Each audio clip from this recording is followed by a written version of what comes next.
The NFL Combine has come and gone, which means it's time to update my Commanders mock draft. This is my 3.0 version. I put one out before the Combine. Now I wanted to get another one out after the Combine and all the workouts as we approach NFL free agency. 7 rounds, no trades today. So make sure you guys strap in because it's going to be a fun video. But before we get into that, if you guys want a fan-led mock draft on a future Commanders live show, make sure you guys click that thumbs up icon to let me know you guys want to do a fan-led mock draft right here on the channel. If you guys are tired of hearing my mock drafts and what I think and you guys want to take control, do me a favor, click that thumbs up icon to kick off today's show. So let's start with the first pick in round 1.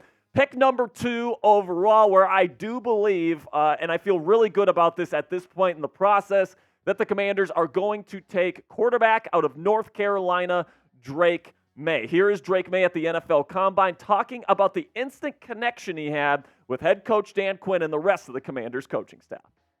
Yeah, with Washington, I think first, with Coach Quinn, it was great. It kind of clicked right off the bat. He's a great, great guy and great coach. Shooting stuff he's done defensively with the Cowboys over the past year has been pretty special. So meeting in there and Coach Pritchard, recruited me in high school from Stanford, so got to know him a little bit. And Coach Kingsbury knows my office coordinator from college, so got a lot of connections. As you guys could hear, Drake feels pretty darn good about his connections with the Washington Commanders at this point, and I really do think that he is a great fit for Cliff Kingsbury's offense. A very similar offense that he ran in North Carolina is what Cliff is going to be bringing to the Washington Commanders offensively next year. And you look at his scouting report here, and I really like a lot of the things on Drake Maye's film, and I really think when it comes to pocket presence, when it comes to arm strength, when it comes to accuracy, Drake Maye has got all the tools that you look for from the pocket, and then he also brings a little bit of playmaking from outside the pocket as well. He's a good straight line athlete, so if you leave him alone, say you have man coverage and you don't have a spy on him, he's going to make you pay as a runner, and he's got some really good instincts outside of the pocket as a passer as well. He's got the prototypical size. He's got an incredible arm. All these different things are the pros with Drake Maye. But the processing can be inconsistent at times. I mean, he is just 21 years old. But I will say this right now. Drake Maye is the best overall passer in this year's draft class at targeting the middle of the field from within the pocket. That is the one thing that he does really well, and that is the direction that the modern NFL is going in. So is he a perfect prospect? No, but is he a really, really damn good prospect at just 21 years old that could absolutely be a Josh Allen or Justin Herbert type quarterback in the National Football League? Yes, and I believe with this system, with this team, I think he's going to be maybe not on the level of C.J. Stroud last year was with the Texans, but I think he's going to come out hot out of the gate, and I think he will be the bona fide franchise quarterback that this fan base has been waiting for. I'm super excited about Drake Maye, and if you're the Commanders, you just can't overthink this one. Then we get to round 2 here, and I'm actually going to go get Drake Maye a weapon, a security blanket over the middle of the field in Texas tight end Ja'Tavion Sanders. Now, this isn't the first time I have had the Commanders take Ja'Tavion in the second round in one of my mocks, but I really like this fit. I really like the value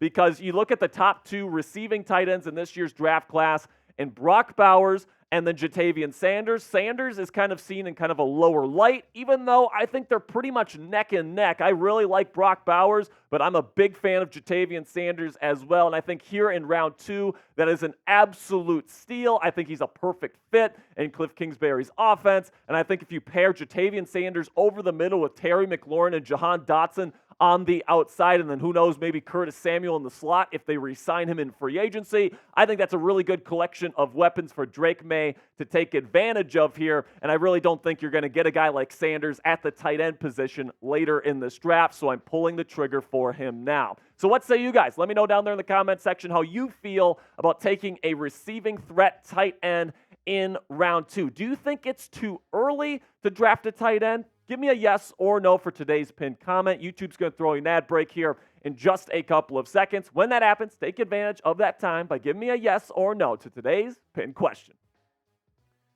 Then we get to the second round pick for the Washington Commanders, and I'm going to have them take Chop Robinson, the edge rusher out of Penn State University. Super explosive, absolutely showed out at the NFL Combine last week in Indianapolis. I think he ran like a 4.5 at his size, which is just absolutely unbelievable. Now, is it definitely possible that Chop ends up going in the first round? Yes, all right. It's definitely possible that he is not here at pick number 40, but it's also a possibility that he is. There's a lot of good edge rushers in this year's class, and it could be a lot of wide receivers going in round 1. So it's definitely possible that Chop Robinson in the super, super deep NFL draft class falls to the Commanders here at number 40. So that's who I will take here. Then we get to round 3, and this is where I'm going to take an offensive tackle, and I'm going to go with Blake Fisher, the tackle out of Notre Dame. And I really think that Fisher is one of the better value picks at the position in this year's draft class. I think he's got the length that you look for.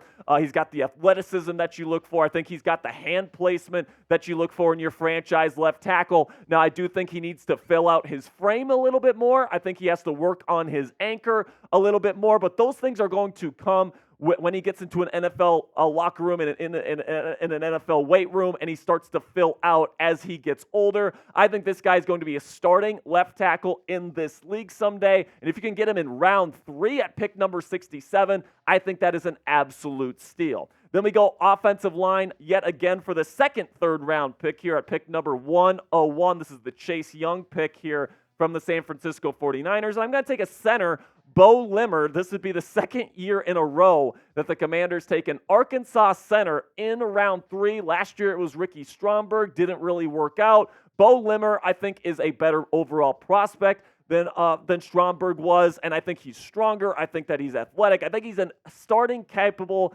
NFL starter on day 1 in the NFL. He was going up one-on-one at the Senior Bowl practices against Tavondre Sweat, one of the more dominating presences in this entire NFL draft class, and he was holding his own. That's not easy to do. He's not going to be asked to do that at the NFL level. He's going to have double team help as a center.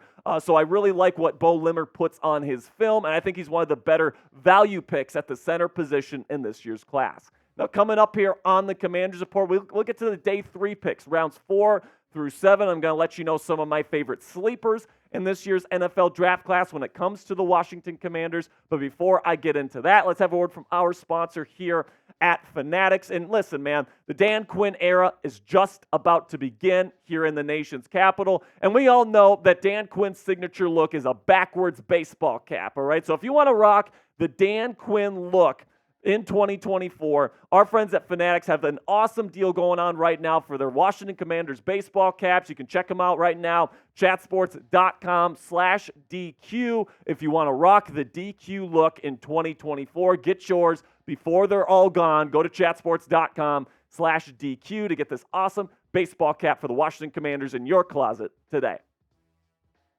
Then we get to round 4 here, and I'm going to take the Commanders, or I'm going to have the Commanders take cornerback Jarvis Brownlee Jr. out of the University of Louisville. And listen, Brownlee was one of the best corners at Senior Bowl practices or in Mobile this year for the Reese's Senior Bowl. He's got super long arms, as you can tell in the photo here, and he's super, super aggressive and physical, which is exactly what Dan Quinn looks in his cornerbacks. You look at guys like Deron Bland and Trayvon Diggs. These guys are super physical and super aggressive corners. That's what Jarvis Brownlee Jr. is, and I think he's a great steal and a great value here in round 4 if he ends up falling to this point. Then we go to round 5 here, and I'm going to take another Louisville Cardinal here with running back Isaac Guerendo. And I was super impressed with Guerendo's workout at the Combine in Indianapolis last week. He ran a sub 4.4, and he's kind of a bigger back as well. So he kind of brings that speed, he brings the agility, and he brings the size.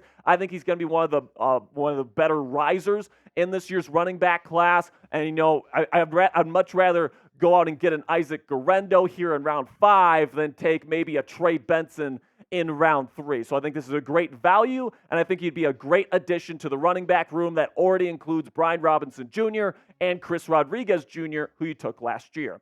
Then we get to round 6. I'm going to have them take another corner here, another aggressive corner. You're going to take 2 of them on day 3, and you're going to hope at least one of them works out. And MJ Devonshire out of Pitt is going to be the other corner that we take here. Another guy that's super aggressive. Now, on his film, he does get burned with double moves, and he does lose in one-on-one coverage from time to time, but he is an interception hunter. He is somebody that's going to look to try to make big plays and turn the football over. And I think that's something that Joe Witt Jr., the new defensive coordinator, and Dan Quinn, the new head coach, are really going to be looking for in this next slate of corners that they're going to be bringing in here in Washington. So if you can get Devonshire in round 6 here, and Pro Football Focus currently projects that Washington will be able to, I think this is a great pick in round 6. Then we get to round 7, and I'll have them go inside linebacker with Jalen Ford, who I currently have a 5th round grade on. So I think getting him here in round 7 is a fantastic value. I see Jalen Ford as a potential rotational player in your inside linebacker room, and, it's no secret that the Commanders need inside linebacker. Cody Barton is a free agent. Khaleke Hudson is a free agent. All these guys are going to be hitting the open market, and you really only have Jamin Davis right now. So I'm not saying Jalen Ford is going to be a starter for you right away as a 7th-round pick, but I think he could be a nice rotational piece right away. I'm a big fan of the value Jalen Ford brings here in round 7. So here's my mock draft haul here. We get the quarterback of the future, Drake Maye, Jatavian Sanders to be a nice weapon for him in round 2. Chop Robinson falls to us in round 2 as well. Blake Fisher out of Notre Dame as a potential starting tackle for you right away. And then also Bo Limmer, your starting center right away, in my opinion. Jarvis Brownlee Jr., really physical, really long corner that I think really fits this defensive structure. Isaac Guerendo, a great running back to add to the group that we have right now. And then you get MJ Devonshire and Jalen Ford, 2 very nice, very high upside pieces, in my opinion, to finish out today's mock draft. So give me a grade down there in the comments section, A, B, C, D, or F. Let me know what you guys think about this week's mock draft. And again, if you guys want to do a fan-led mock draft right here on the channel, make sure you click that thumbs up icon. If we get over 500 likes, I'll make sure to get that fan-led mock draft done for you. So make sure you click that subscribe button, click that thumbs up icon. And until next time, hail to the Commanders.